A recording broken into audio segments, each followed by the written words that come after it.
Has U.S. Senator Marsha Blackburn been illegally using money from her Senate campaign to fund her run for governor? That is the question being raised by a new complaint just filed against Blackburn. Good evening to you. Thank you for being with us here at 6. I'm Carrie Sharp.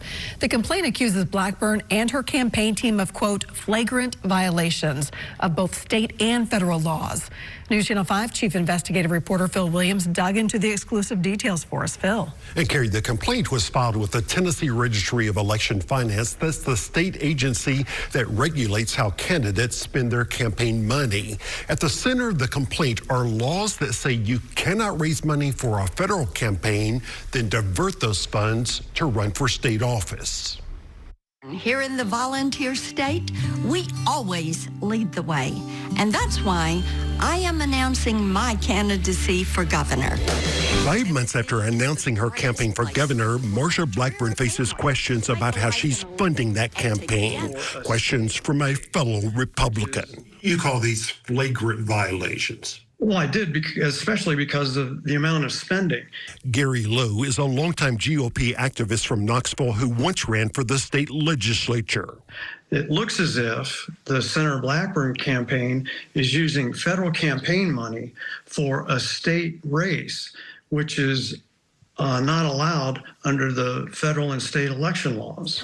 Lowe says he first became suspicious at the end of 2024 when Blackburn used money from her Senate campaign for a feel-good Christmas commercial, right before she announced she was considering running for governor. I'm Marsha Blackburn, and I approve this message. You know, typically we see messaging when there's a big issue or an election, and there was neither of those two things. So you thought that was sort of laying the ground for her run for governor? Well, at that time, I didn't know why we were seeing that television ad. An independent review by News Channel 5 Investigates shows that in the year after she was first elected to the U.S. Senate, Blackburn reported spending just under $686,000 from her federal campaign account. Last year and the year after her reelection, she reported spending $3.1 million from her Senate campaign. That's almost 5 times as much. And when you see those kind of numbers, what does that tell you? Well, it looks like wrongdoing, and if so, it's corruption. Lowe's complaint alleges that 6 years ago, the Blackburn Senate campaign's only full-time employee was a bookkeeper. But when she started running for governor last year through September, she had 17 full-time staffers and 5 consultants. Her Senate campaign spent less than $25,000 on travel in 2019, but last year she spent $300,000 on travel, including $200,000 on private planes. We can't have one candidate not following the rules while the other candidates are. It's illegal, and it also sets up an unfair playing field. Blackburn's campaign manager said in a statement, this complaint is frivolous and wrong.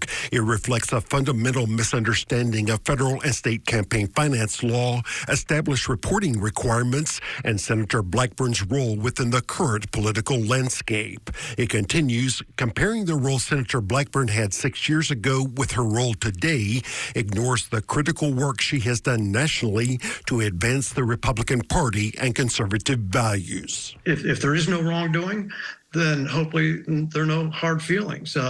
But if you look at the reporting, I think that you'll see that this certainly needs to be looked into.